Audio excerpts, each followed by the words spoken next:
ওই যে কথাটা বলছিলাম যে মা জননী বসে আছেন, মনে করুন আপনারাই গ্রামবাসী, এটা চিন্তা করে শ্রবণ করুন। এবার জমিদার গিন্নিমা বসে আছেন, জমিদার গিন্নিমা বলছেন, ও বাবা আচ্ছা তোমাদের মধ্যে কে ওই বেশি একটু মানে কথা বলতে পারো, আমার কাছে এসো, এসে বলো তোমরা কেন খাজনা দাওনি।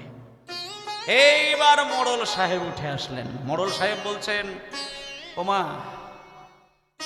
সত্যিই আপনি একজন মানুষ, আপনি গ্রামের মানুষের কাছে হাত জোড় করে প্রশ্ন করলেন কেন খাজনা দিতে পারি না। মা মানে আমাদের কান্নায় বুক ফেটে যাচ্ছে, আপনারই পাশে দাঁড়িয়ে রয়েছে নায়েব মশাই, জিজ্ঞেস করুন, জিজ্ঞেস করুন, একবার জিজ্ঞেস করুন। উনি আমাদের গ্রামের মাটিতে এসেছেন বহুবার, উনি আমাদেরকে খাজনার জন্য হাতে লাঠি ধরেছিলেন, আমরা বারবার কেঁদে কেঁদে ওনাকে বোঝাতে চেয়েছি, আমাদেরকে কোনো কথা বলতে দেয় না, উল্টে আমাদের গ্রামের বহু মানুষকে মারধর করে উনি বেরিয়ে গেছেন। হে আপনি একটা মহৎ মানুষ, হায় মা আপনি হাত জোর করে প্রশ্ন করছেন কেন খাজনা দেই না। শোনেন মা শোনেন, আপনি দাঁড়ান আমি বলে দিচ্ছি কেন খাজনা দেই না। তখন জমিদার গিন্নিমা বলছেন, না না না না না না আমি বুঝতে পেরেছি, বুঝতে পেরেছি, আমি একটু আঁচ করেছি কেন খাজনা দিতে পারোনি, আসলে তোমরা তো চাষিবাসী মানুষ, আর আমি মা হয়ে তোমাদের কথা চিন্তা করি, আমি জানি যে একটা চাষির যদি চাষ না ভালো হয়, আমি জানি চাষি মারা যায়, তা হয়তো তোমাদের ফসল ভালো হয়নি, সেই জন্য হয়তো খাজনা দিতে পারোনি। আচ্ছা বাবা সত্যি করে বলো, ফসল যদি ভালো না হয় সেটাও বলো, আমি তোমাদের মা দরকার হলে খাজনাটা ছেড়েই দেব। মোড়ল মশাই বললেন, মা খাজনার কথা বলছেন, চাষের কথা বলছেন, শোনেন আপনার আশীর্বাদে আর ওই ঈশ্বরের কৃপায় যে 3টে বছর খাজনা দিতে পারি না, সেই 3টে বছরই আমাদের গ্রামের প্রত্যেকটি চাষির ফসল আমরা যতটুকু আশা করে চাষ করেছিলাম তার থেকে 10 গুণ বেশি ফসল আমরা পেয়েছিলাম। ভাবতে পারি না মা, এত ফসল হতে পারে আমরা চিন্তা করতে পারি না, কিন্তু খাজনা দিতে পারি না কেন জানেন মা? শোনেন শোনেন, আচ্ছা মা আপনি যখন আমাদের গ্রামে প্রবেশ করছিলেন পালকিতে করে, আপনি দেখেননি রাস্তার ধারে একটা বড় গর্ত? ও মা হায় সর্বনাশ, এই দেখো দেখো দেখো দেখো দেখো, আমি ভুলেই গেছি, হ্যাঁ ও এই তো নায়েব মশাই বললেন যে ওটা নাকি মাটির ঢিবি ছিল আর ওটা নাকি তোমরা গর্ত করে দিয়েছো।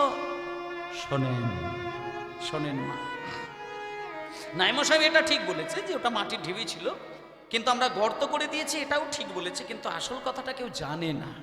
শোনেন আমি বলে দিচ্ছি আপনাকে মা, শোনেন এই যে মাটির ঢিবি ছিল, ওই ঢিবির ওপরে অলৌকিক ঘটনা ঘটেছিল মা।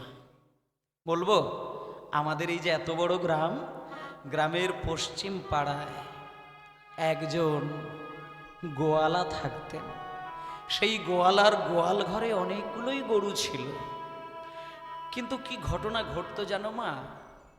প্রত্যেক অমাবস্যা, পূর্ণিমা, একাদশী এই বিশেষ বিশেষ দিনগুলো যখন আসে, ওই গোয়ালার গোয়াল থেকে একটা গরু ঠিক রাত্রির 12টা যখন বাজে, মধ্যরাত্রি যখন হয়, তখন একটা গরু দড়ি ছিঁড়ে ছুটে এসে ওই ঢিবিটার ওপরে উঠে দাঁড়ায়, আর যখনই গরুটা ঢিবির ওপরে উঠে শুধু স্থির হয়ে দাঁড়িয়ে থাকে, দেখা যায় তার বাঁট থেকে আপনা আপনি দুধ ঝরে ঝরে ঢিবিটা ভিজে যায়। কেউ কোনো মানুষ থাকে না, শুধু গরুটা দাঁড়িয়ে থাকে, ছচ্ছর করে দুধ ঝরে গিয়ে ঢিবিটা ভিজে যায়। এটা একদিন নয় মা, দেখতে দেখতে কয়েকটা মাস, কটা বছর কেটে যায়। আমরা একদিন ঠিক করলাম, সারা গ্রামবাসী দূর থেকে এই দৃশ্য লক্ষ্য করে অবাক হয়ে গেল, খেয়াল করলাম ওই ঢিবির মধ্যে কি আছে দেখা। এই বলে আমরা যখন রাত্রিরে, গভীর রাত্রিরে বেশ কিছু লোক গিয়ে ওই ঢিবিটাকে খুঁড়লাম। খুঁড়তে খুঁড়তে খুঁড়তে খুঁড়তে কি দেখলাম জানো মা?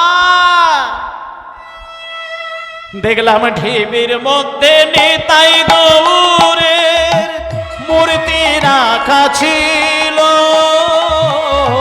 হরি হরি বল। তাই গৌরে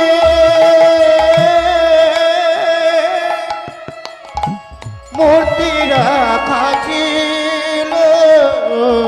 দেখিন ডিবির মধ্যে নিতাই গৌরের মূর্তি রাখা ছিল।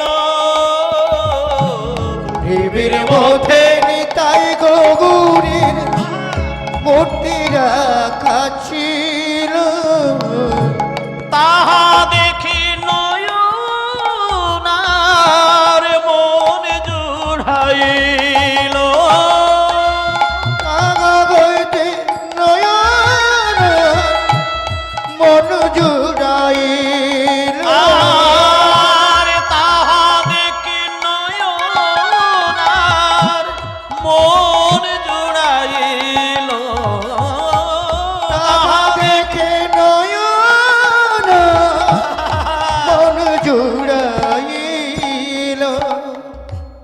মা, ও মা, মাটি খুঁড়তে খুঁড়তে যখন যখন ওই ওই অনেকটা তলায় গেলাম, দেখলাম মাটির একেবারে তলদেশ থেকে না ঠিক এরকম ছোট্ট ছোট্ট দুটো ওই কি সুন্দর মিষ্টি মিষ্টি দুটো কাঠের নিতাই গৌর। হুমা, নিতাই গৌর দুটোকে যখন মাটি থেকে তুলে নিয়ে এসে যখন গ্রামের মাঝখানে এসে সকলকে দেখালাম, নিতাই গৌরের রূপ দেখে সকল গ্রামবাসীগণ দেখে বোঝা যাচ্ছে না যে এরা কত বছর ধরে মাটির নিচে চাপা পড়ে রয়েছে। যেন দেখলে মনে হয় কেউ বোধহয় নূতন কাঠের মূর্তি পালিশ করে এই মাত্র বসিয়ে রেখে দিয়ে চলে গেছে। আমরা কিছু বুঝতে না পেরে আমাদের গ্রামের একজন পণ্ডিত মানুষ ছিলেন, যার নাম হচ্ছে বলরাম দাস বাবাজি। উনি নিতাই গৌর সম্পর্কে, উনি শাস্ত্র সম্পর্কে অনেক জানেন, তাই ওনাকে ডাকলাম। উনি এলেন, উনি নিতাই গৌরকে ভালো করে দেখলেন। দেখে টেকে যখন ওই চরণের তলাটা দেখতে গেছে, দেখলো চরণের তলায় লেখা রয়েছে দাস মুরারি গুপ্ত। সঙ্গে সঙ্গে বলরাম বাবাজি নিতাই গৌরকে বুকে জড়িয়ে ধরে বললেন, ওগো গ্রামবাসীগণ,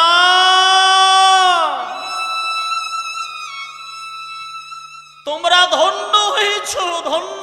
এই নিতাই গৌর যেমন তেমন নিতাই গৌর নয়, এ হচ্ছে সেই মুরারি গুপ্তর সেবিত নিতাই গৌর। ওগো গ্রামবাসীগণ, নিমাইয়ের যখন 5-6 বৎসর বয়স, নিমাইয়ের একদিন এক ভয়ঙ্কর ব্যাধি হয়েছিল। সেই ব্যাধি সারানোর জন্য নিমাইয়ের বাবা জগন্নাথ মিশ্রের সমবয়সী বন্ধু ছিল মুরারি গুপ্ত। সেই মুরারি গুপ্ত ছিল একদিকে বড় চিকিৎসক, সেই মুরারি গুপ্ত ছিল রামচন্দ্রের একনিষ্ঠ ভক্ত। কিন্তু সেই মুরারি একদিন রামচন্দ্রের পুজো ছেড়ে দিয়ে হা নিতাই হা গৌর বলে পাগল হয়ে কাঁদতেন। কেন কাঁদতেন একটুখানি মায়েদের জানার দরকার। একদিন মুরারি গুপ্ত গভীর রাত্রিতে দরজা জানালা বন্ধ করে দিয়ে হারাম হারাম বলে কাঁদে। এটা কেউ জানতো না, পশু পাখি কেউ জানতে পারতো না। কিন্তু উনি রামের ভক্ত ছিলেন। কিন্তু রাস্তায় যখন মানুষের সঙ্গে কথা বলে, চলাফেরা করে, তখন লোককে দেখতে পেলে বলে, ওরে ভগবান ভগবান বলে তোরা কেন ডাকিস? ভগবান বলে জগতে কিচ্ছু নেই, সবই ব্রহ্মের অংশ।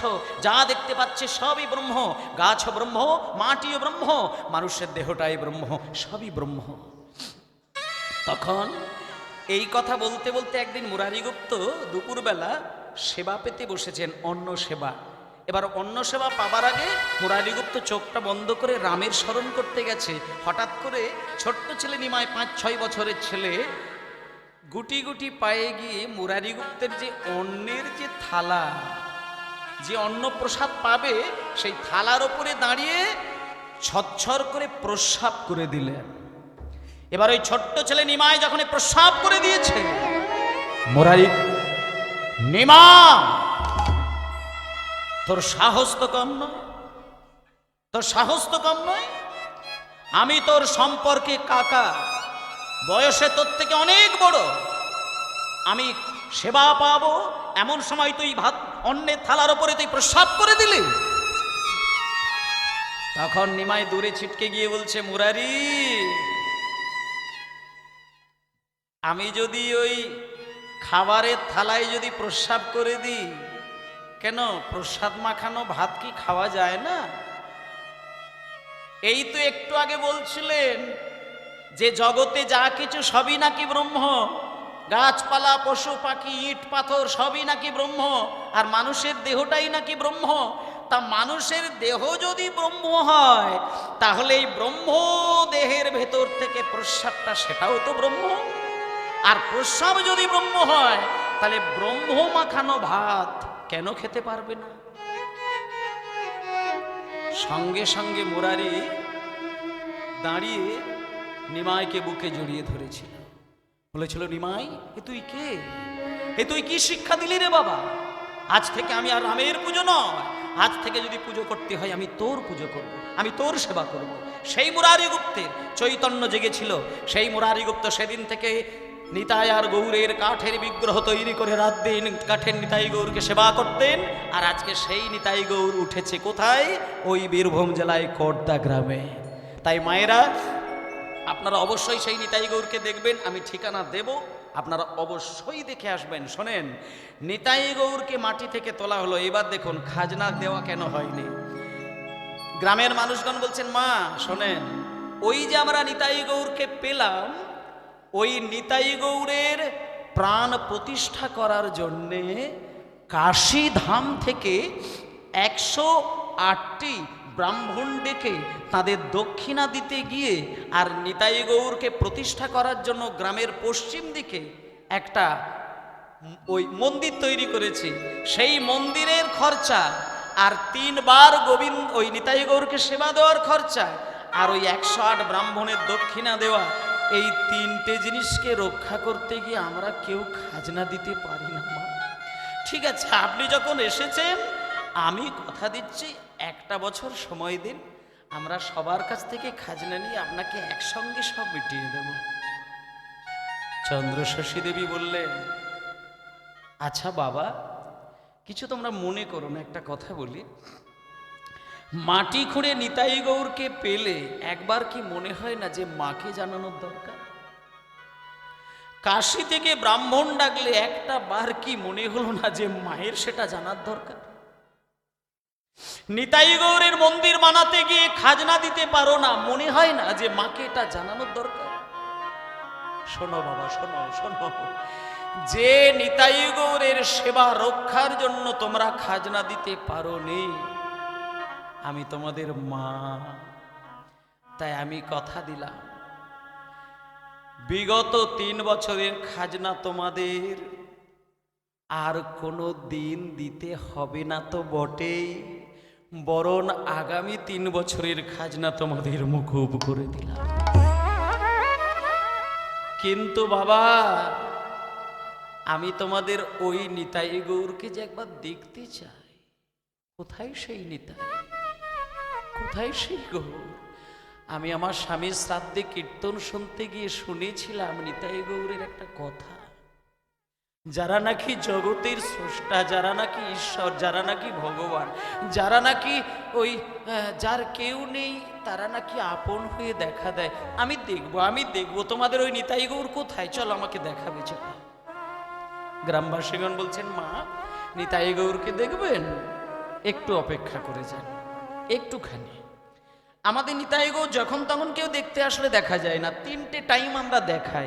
সকালবেলা দরজা খুলে দিই, দুপুরবেলা দরজা খুলি, আর ওই ঠিক সন্ধেবেলায় যখন সন্ধ্যা আরতি হয় তখন দরজা খুলি। ও মা একটু অপেক্ষা করে যাও, ওই সন্ধ্যাবেলা যখন সন্ধ্যা আরতি হবে তখন দেখিয়ে দেব। এখন বরং একটা কাজ করো, ওই আমাদের মন্দিরের পিছন দিকে একটা বাগান বাড়ি রয়েছে, ওইখানে একটু বিশ্রাম নেবে চলো, ঠিক সন্ধ্যা আসলে আমি ডেকে নিয়ে আসবো।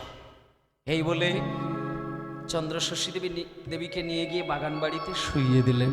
ও মা ইতিমধ্যে বিশ্রাম নিচ্ছে, হঠাৎ সন্ধ্যা নেমে গেল। কি বা ভালি এখন একটা আরতির গান গাইবো, আস্তে একটা আরতির গান গাইবো। এবার আরতির গানটা যখন গাইবো, আমি এখানে বাবারা মায়েরা রয়েছেন, সকলকে বলবো আরতির গান হওয়া মানে একটু উলুধ্বনি, শঙ্খধ্বনি, হরিধ্বনি, জয়ধ্বনি এটা করবেন। কিবা ভালি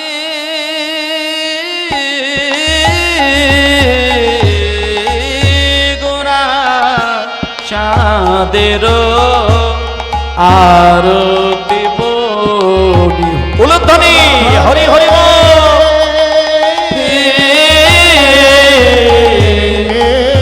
গোরা চাঁদের আরতি বলি, কিবা ভালে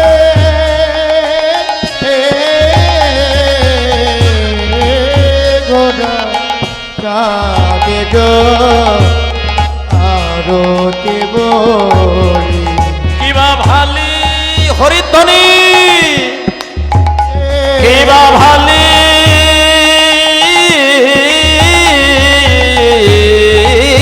গোরা চাঁদের আরতি বলি, কিবা ভালে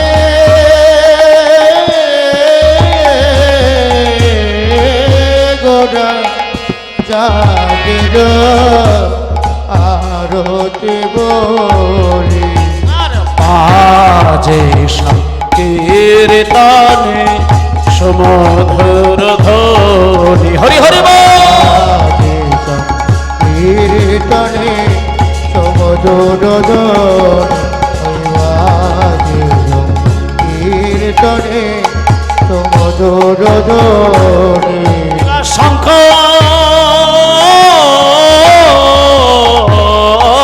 বাজে, ঘন্টা বাজে, বাজে করো তাল, কিবা শঙ্খ বাজে, ঘন্টা বাজে, বাজে করতা মায়েরা শঙ্খ ধ্বনি, শঙ্খ কিবা শঙ্খ ও বাজে, ঘন্টা বাজে, বাজে করো তাল, কিবা সঙ্গ বাজে, ঘন্টা বাজে, বাজে করতা আর মধুর মৃদঙ্গ বাজে, শুনিতে রসাল, আর মধুর সঙ্গ বাজে, জনেতে রসালো, মধুর সঙ্গ বাজে, জনেতে রসালো, আজ মেনে তারাই বাজে, বলি আজ মেনে তারাই বাজে, আজ বেনে তারাই বাজে, ওই ব্রজে যারা বেজেছিল, আজ মেনে তারাই বাজে, রোজে যারা বেজেছিল, আজ বেনে তারাই বাজে, ওই ব্রজে যারা বেজেছিল, মদন গোপালের আরতি কালে, হরি হরি বল। রোজের যারা বেজেছিল, মদন গোপালের আরতি কালে, রোজে যারা বেজেছিল, আজ মেনে তারাই বাজে, বাজে সংকীর্তনে সমধুর ধ্বনি, আর বাজে সংকীর্তনে সুমধুর ধ্বনি। নিতাই গৌর হরি বল, গৌর হরি বল, গৌর হরি বল। আহ, এই যে নিতাই গৌরের আরতি কীর্তনটা শুনলেন, এটা অনেক ধন্য হয়ে গেলেন। এই সব কীর্তনের বাতাবরণটা সব জায়গায় হয় না। আজকে নিতাই গৌরের আরতি হচ্ছে, এই যে যখন এই আরতি কীর্তন শুরু হয়ে গেছে, মানে একজন দুজন 10 জন 120 মানে হাজার নয়, মানে শত শত হাজার হাজার ভক্ত এসে দাঁড়িয়ে রয়েছেন মন্দিরে।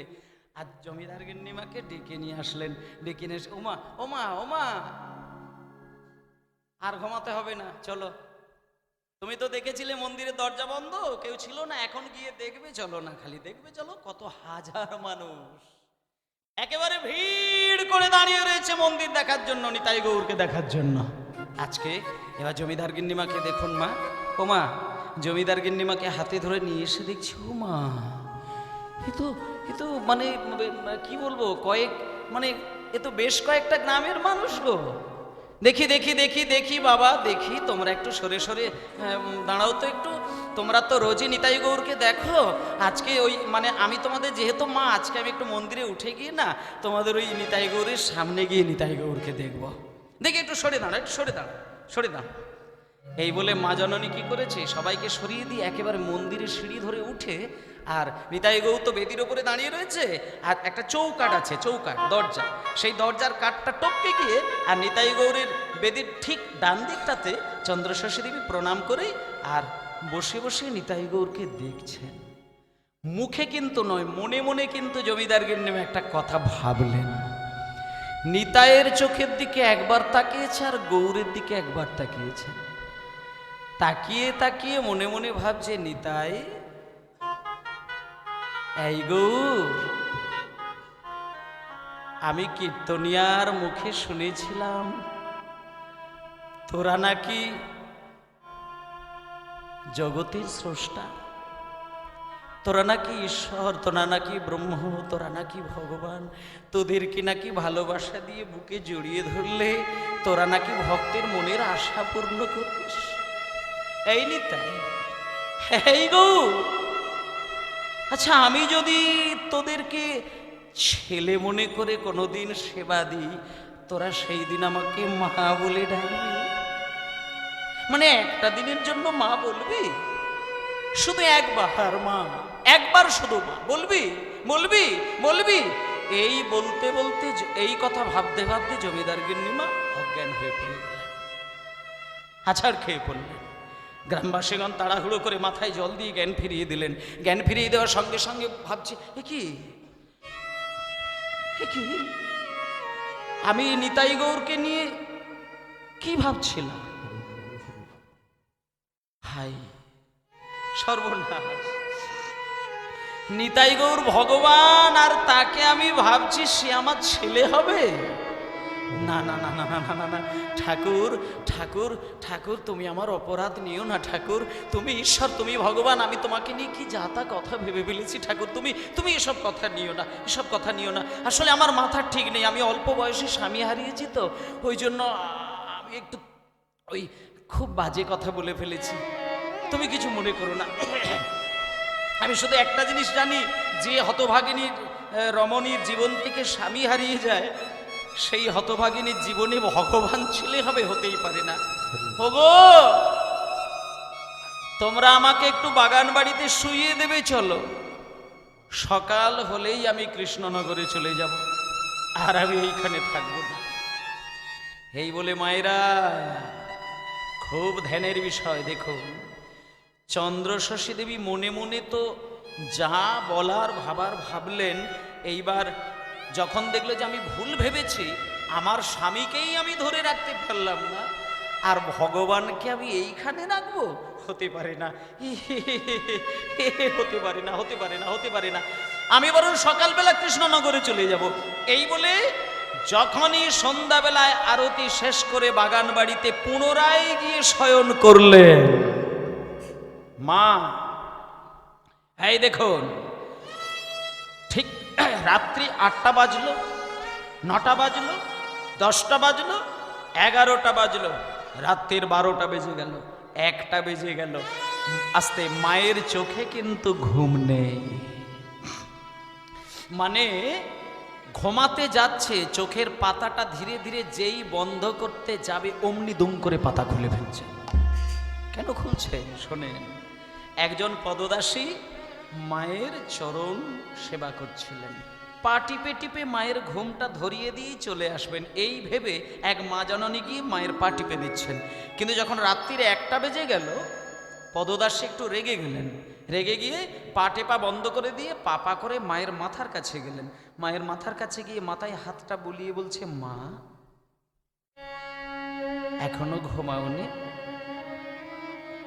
আচ্ছা মা, নিতাই গৌরকে তো সারা গ্রামবাসী দেখল, আমিও তো দেখলাম, তুমিও তো দেখলে, কিন্তু কই আমাদের তো এরকম হচ্ছে না মা। তুমি একটা কাজ করো না মা, আমি তোমার একটুখানি মাথা টিপে দিচ্ছি। চুপ কর, বেরিয়ে যা, বেরিয়ে যা তুই। ঘর থেকে বেরিয়ে যা, ঘরের প্রদীপটা নিভিয়ে দে, ঘরটা অন্ধকার করে দে। তুই শুধু ভাবলি যে আমি ঘুমিয়ে পড়লে তোর শান্তি। ওরে, সন্ধ্যা থেকে এই পর্যন্ত আমি 1000 বার চেষ্টা করছি ঘুমানোর, আমার চোখে কিন্তু ঘুম আসে। যতবার ঘুমাতে যাই, আমার এই চোখের সামনে ওই মন্দিরের নিতাই গৌরকে আমি দেখতে পাই। আমি তো ঘুমাতে পারছি না রে। চলে যা, বেরিয়ে যা তুই। জানালা বন্ধ করে দে, দরজা বন্ধ করে দে, ঘরের প্রদীপটা নিভিয়ে দে, ঘরটা অন্ধকার করে দে। দেখি আমার চোখটা ঠান্ডা হয়ে আমার চোখে ঘুম আসে কিনা। বেরিয়ে যা। বেরিয়ে গেলেন। আসলে মায়েরা, 1000 মানুষের নিতাই গৌরের দেখা আর ওই জমিদার গিন্নিমার দেখা, দুটো দেখা কিন্তু এক নয়। কৃষ্ণকে তো সবাই দেখে, কৃষ্ণকে কংসও দেখে, আর কৃষ্ণকে রাধারানীও দেখে।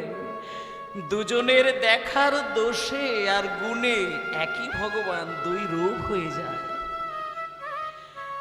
কংস কৃষ্ণকে ভয়ের দৃষ্টিতে দেখে, তাই কংসের কাছে কৃষ্ণ হচ্ছেন ভয়া। আর রাধারানী প্রেমের দৃষ্টিতে দেখে, তাই রাধারানীর কাছে কৃষ্ণ হচ্ছেন দয়া। একই ভগবান, শুধু দেখার দোষে দেখার গুণে একই ভগবানের রূপ বিভিন্ন হয়ে যায়। তাও মা, আজকে চন্দ্রষষ্ঠী দেবী এক দেখাতে নিতাই গৌরকে এইখানে স্থান দিয়ে দিয়েছে। ওই যে ভেবে ফেলেছে যে নিতাই গৌরকে আমি যদি ছেলে বলি ওরা আমাকে মা বলে ডাকবে, এই একবার বলাতে নিতাই গৌর শুনতে পেয়ে গেছে। তাই জন্য আমি মায়েদেরকে বলি, ডাকার মতো যদি ডাকতে পারেন তাকে, এক ডাকাতেই সে কিন্তু আপনাকে ধরে নেবে, আপনার হৃদয়ে সে বসে যাবে। যদি এই মায়ের মতন করে ডাকতে পারেন। যখন রাত্রির 12টা বেজে 1টা বেজে গেল, ঘুম এলো না, পদরাশি প্রদীপটা নিভিয়ে দিল, ঘরটা অন্ধকার করে দিল, দরজা বন্ধ করে দিল, জানালা বন্ধ করে দিল, বেরিয়ে গেলেন। কি কাণ্ড ঘটলো দেখুন এইবার। কিবা গৌর মারণ মনে আভরণ। এইবার দেখুন, নাটোয়া মোহন বেশ, তারে দেখিতে দেখিতে ভুবন ভুলালো। তারে দেখি হরি বল, হরি বল। ভুবন ভুলালো। দেখিতে দেখিতে ভুবন ভুলালো। দেখিতে দেখিতে ভুবন ভুলালো। টলল সকল দেশ, টলল সকল দেশ। ওই না দেখিতে দেখিতে ভুবন ভুলালো। দেখিতে দেখিতে ভুবন ভুলালো। টলল সকল দেশ, টলল সকল দেশ। আচ্ছা ওমা, মা রাত্রে দাঁড়াও, রাত্রির 1টা থেকে 2টো বেজেছে। দুটো। আচ্ছা মা বলুন তো, 2টোর সময় আপনারা ঘুম থেকে ওঠেন না 4টের সময় ওঠেন? এখানে বেশিরভাগ মা 4টের পরে ওঠেন, 2টোর সময় ওঠেন না। আজকে চন্দ্রষষ্ঠী দেবী ঠিক 2টো বাজে, তখন মা একটুখানি ঘুমিয়ে পড়ল। মানে প্রদীপটা যেই নিভিয়েছে, ঘরটা অন্ধকার হয়ে গেছে, চোখের পাতাটা একটু ঠান্ডা হয়ে গেছে, ঘুমটা লেগে গেছে। আর যেই ঘুম লেগে গেছে মা, অমনি মায়ের পাতায় একটু পাতা লেগে গেছে, হালকা ঘুমিয়ে পড়েছে। আর যেই ঘুমিয়েছে, কি হলো জানেন মা? চন্দ্রষষ্ঠী দেবী ঘুমের ঘরে একটা স্বপ্ন দেখলেন। স্বপ্নের মধ্যে দেখতে পেল, ঘরের উত্তর পূর্ব কোণে 100টা সূর্যকে এক জায়গায় করলে তার যে জ্যোতি, সেই জ্যোতিটা যেন বারবার মায়ের চোখে ঝলক দিচ্ছে। এটা স্বপ্নের ঘরে ঘটছে, স্বপ্নের ঘরে চোখে গিয়ে বারবার ধাক্কা দিচ্ছে ওই আলোটা। চন্দ্রশশী ভাবছে যে এ কি, আমার তো ঘরের প্রদীপ নেভানো ছিল, আমার তো ঘর অন্ধকার ছিল, কে আমার ঘরে এত বড় আলো জ্বেলে দিল, কে কে? এই বলে জমিদার গিন্নিমা স্বপ্নের ঘরেই ওই আলোর দিকে একটাবার চোখের পাতাটা খুলে দেখতে গেছে। স্বপ্নেই দেখছে, স্বপ্নেই। এবার যেই আলোর দিকে দেখতে গেল, অমনি দেখলো আলোর ঠিক মাঝখান থেকে দেখা যাচ্ছে সেই মন্দিরের ভেতরে থাকা যে নিতাই গৌর, সেই নিতাই গৌর আলোর মাঝখানে হাত দুটো তুলে দাঁড়িয়ে রয়েছে। চন্দ্রশশী দেবী বলে উঠলে, কি ঠাকুর, ঠাকুর তোমরা তো ভগবান, তোমরা তো ঈশ্বর, তোমরা আমার শয়নকক্ষে কেন দাঁড়িয়েছো? বেরিয়ে যাও, বেরিয়ে যাও, তোমরা ঈশ্বর, তোমরা ভগবান, আমি একজন হতভাগিনী রমণী। সঙ্গে সঙ্গে নিতাই গৌর ওই আলোর ভেতর থেকেই হাত বাড়িয়ে হামাগুড়ি দিতে দিতে কাছে এসে বলে উঠল, মা, ও মা, আমরা ঠাকুর, আমরা ভগবান, আমরা ঈশ্বর, জগতে সবার কাছে, এ জগতে সবার কাছেই আমরা ভগবান। কিন্তু একটু আগে তুমি আরতি দেখতে গিয়ে মনে মনে আমাদের দুই ভাইয়ের চোখে চোখ রেখে মনে মনে আমাদেরকে সন্তান বলে ফেললে না মা? যখনই মনে মনে আমাদের দুই ভাইকে ছেলে বলে ফেলেছো না মা, আমরা তখন থেকেই তোমার সন্তান হয়ে গেছি মা। আমাদেরকে ঈশ্বর বলো না, আমাদেরকে ঠাকুর বলো না, ভগবান বলো না, ও মা, মা, ও মা, মা, ও মা। এই বলে নিতাই গৌর হামাগুড়ি দিতে দিতে সত্যিকারের দুটো ছোট্ট ছেলে হয়ে, শিশু হয়ে, মা ঘুমাচ্ছে, স্বপ্নে দেখতে পেল শাড়ির আঁচলটাকে টেনে একটা আঁচল নিতাই ধরেছে, আর একটা আঁচল গৌর ধরেছে। নিতাই গৌর দুই ভাই মায়ের দুদিকের দুটো শাড়ির কোণ ধরে টানতে টানতে বলছে, মা, যতক্ষণে তুমি আমাদেরকে সন্তান মনে করে রান্না করে খাওয়াবে, হ্যাঁ না বলছো, আমরা এই শাড়ির আঁচল কিন্তু ছাড়বো না মা। বলো না মা, বলো না মা, তুমি খাওয়াবে না? বলো তুমি খাওয়াবে না, বলো তুমি খাওয়াবে না।